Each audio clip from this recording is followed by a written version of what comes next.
वो ना कहे तो ऐसा कैसे हो सकता का आदमी इतना खूबसूरत गा सकता है, यही बड़ी अचंभे वाली बात है।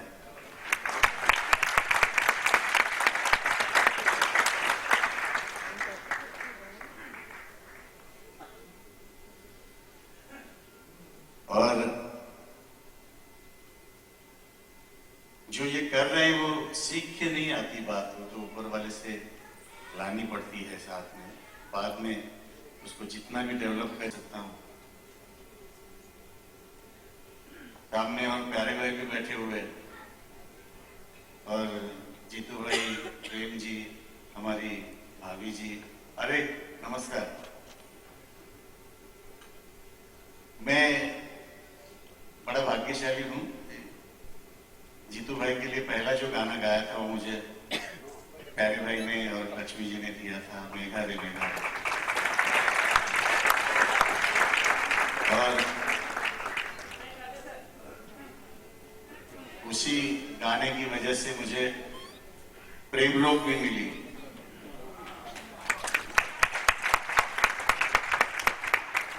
और आज भी जहां पे भी जाता हूं, मेघा रे हर प्रोग्राम में मुझे गाना ही पड़ता है। इसलिए आज गाना चाहिए ऐसा कुछ नहीं है।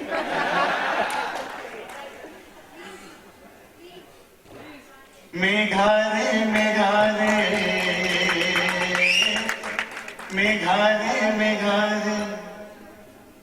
मत परदेस जा रे,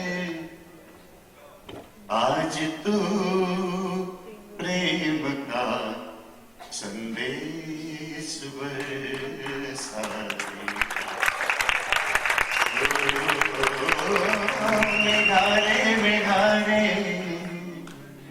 मेघा रे थैंक यू वेरी मच।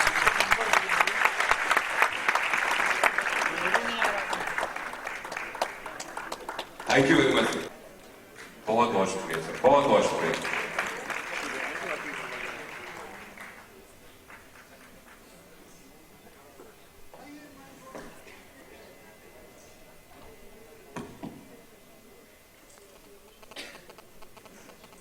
दोस्तों, मैं थोड़ा फुटेज खाऊंगा, चलेगा? ऐसा है, मैं जब ये सिंगर्स को सुनता हूं, मुझे इनसे इतनी जेलसी होती बता नहीं सकता। मैं सोचता था कि मैं बहुत अच्छा गाता हूं, और मैं चौपाटी के पास गिरगांव में एक जगह वहां रहता था, और नरीमन पॉइंट तक रोज पैदल जाता था शाम को जब छुट्टा था, और मरीन ड्राइव पे रास्ते क्रॉस करता था। ऐसे ऐसे क्रॉस करते करते करते नरीमन पॉइंट 2 घंटे में पहुंचता था। वो इसलिए कि मैं सुन रखा था कि मरीन ड्राइव पे बहुत सारे प्रोड्यूसर डायरेक्टर रहते हैं, और ये भी सुना था कि सहगल साहब को किसी ने गाते हुए सुना था तो उनको वो डिस्कवर हो गए थे। तो मैंने सोचा मेरी भी आवाज सुन के कोई ना कोई मुझे डिस्कवर कर लेगा।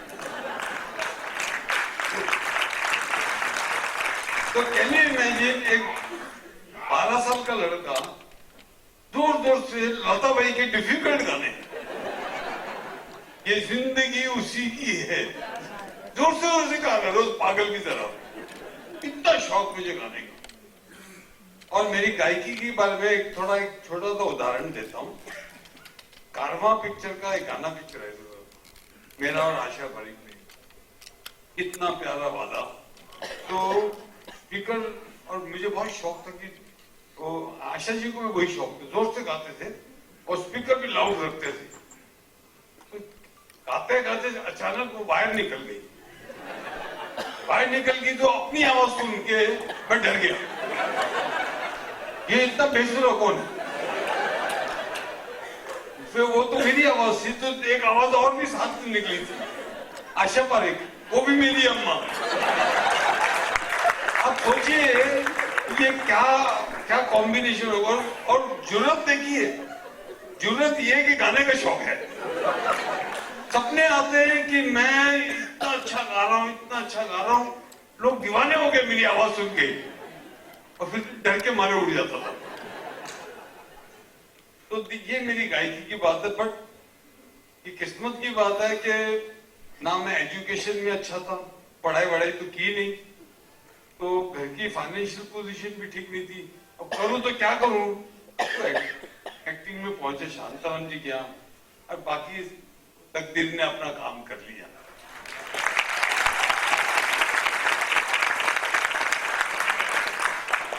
लास्ट ईयर मैं पंकज को सुनता आया हूँ। लास्ट ईयर मेरी वाइफ का बर्थडे था, 31 को आता है, 31 जनवरी, 1 फरवरी उसका birthday. We bring her birthday.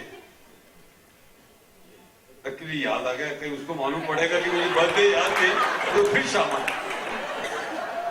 तो last year Pankaj was there, और हम लोग शोभा ने उनका कोई और म्यूजिशियंस बुलाए थे बहुत सारे, और वो गा रहे थे, तो लोग चल रहे फिर रहे, म्यूजिकल इवनिंग ऐसी ही चल रही है। अल्टीमेटली ये हुआ कि जो आजकल के गाने हैं रोज ही सुनते हैं, तो जो बाकी लोग हमारे, हम जैसे जवान लोग जितने भी थे, वो सेटल डाउन हो गए, वो म्यूजिक गाने वाले भी फेडअप हो गए, तो आस्ते आस्ते क्राउड थिन हो गया। And then Pankaj took over the mic. I can't tell you what a beautiful evening I spent. और all of us, मैं जो बात कहने जा रहा हूँ वो ये है कि पहले थे 50 लोग, फिर थिन होते होते 20-25 रह गए।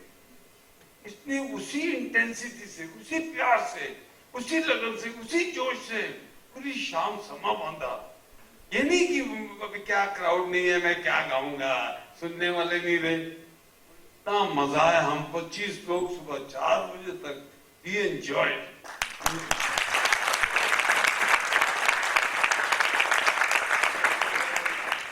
इसी को पैशन कहते हैं, इसी को दिल से गाने का शौक जिसे कहता है।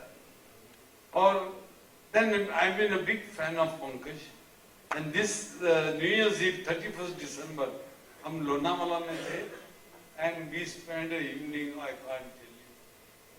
I can't tell you what a beautiful evening. उस इवनिंग को मैं आज भी याद करता हूँ, और इतनी फ्रेश है वो evening. He gave us such a wonderful time. Can you imagine, there were 12-13 couples, और मैंने कभी किसी लेडी को यूं करते नहीं देखा, वो सब कर रही थी, यूं कर रही थी। इतना मजा, that is the spirit, that is his चरिश्मा की सबको नचाए। लकीली ये था कि हमारे 12 कपल के अलावा और कोई था भी नहीं, तो एवरीबडी बिकेम फ्री। मैं इतना जानता हूं कि एवरीबडी, हर इंसान के अंदर रिदम है और डांस वांस करने का सब कुछ। वो क्या होता है कि सब झिझकते हैं, जिसका झिझक निकल गई वो ही तो गुड डांसर है। मैंने देखा ना गणपति के दिनों में कितनी लेडीज जो विसर्जन करने जाती हैं गणपति का, वो डांस करती हैं, इसलिए नहीं गणपति भी नाराज हो जाएंगे, वो अपनी भड़ास निकाल लेती है। Anyway, I'm so happy to be here. प्यारे भाई, मेरा शू में बंगला है, आधा बंगला इनकी वजह से बना। ये Lakshmi ji, how much they have contributed to my life, I can't tell you. I'm so thankful to him. He is one of the most talented music directors. And my lovely heroine is sitting there, Lina. I tell you, he did lovely films. इनका ही गाना था हाय रे हाय। अब चलने में हाय रे हाय होता है। It's a pleasure to be here. Thank you everybody. And Pankaj, and that lady is another super. I think she's going to go very far. And I wish you all the best. Thank you. मैं अपने दोस्त प्रेम के बारे में तो बताना ही भूल गया। ये हमारी टीम के ओपनिंग बैट्समैन है। ये हर चीज प्रेम से करते हैं, ये रेप भी करते तो प्रेम से।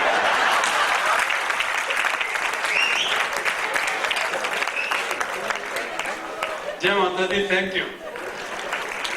Thank you very much, thank you very much. और सज्जन ओपी और मैं वो बना हूं जो शीशे से पत्थर को तोड़ता हूं। मेरे बुजुर्ग जतिंदर साहब ने और उनसे बचपन से मैं इनकी पिक्चरें देखता आ रहा हूं और इनको देखने के बाद ही मुझे भी शौक हुआ कि मैं एक्टर बनूं। एक छोटा सा किस्सा आपको बताता हूं। मैं शिमले में पढ़ता था तो वहां ड्रामेटिक बड़े पॉपुलर होते थे। इंटर कॉलेजिएट ड्रामेटिक कंपटीशन होता था। तो उस दिन हमारे जो चीफ गेस्ट के हैसियत से आए थे वो थे जतिंदर साहब। हम तो छोटे छोटे बच्चे थे। तो इनको मेरा काम बहुत पसंद आया और मुझे डिक्लेयर किया गया द बेस्ट एक्टर। तो इन्होंने मेरी खुशकिस्मती थी कि मैं मेरे चाहते कलाकार से इनको मिल रहा था स्टेज के ऊपर और इन्होंने मुझे वो अवार्ड भी दिया। तो मुझसे पूछने लगे, बेटा तुम बड़े होकर क्या बनना चाहते हो? मैंने कहा जी मैं आप जैसा कलाकार बनना चाहता हूं, आप जैसा बड़ा कलाकार बनना चाहता हूं, बड़े जैसे एक्टर बनना चाहता हूं।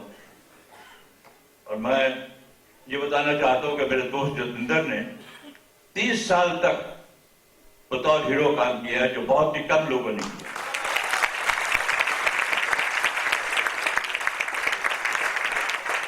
और जहां तक पंकज साहब का ताल्लुक है, उनकी जबान में एक शहद जैसी मिठास भी है और इंसानियत भी है। बहुत बड़े अच्छे फनकार हैं वो। बहुत शौक है उनको मौसीकी उनकी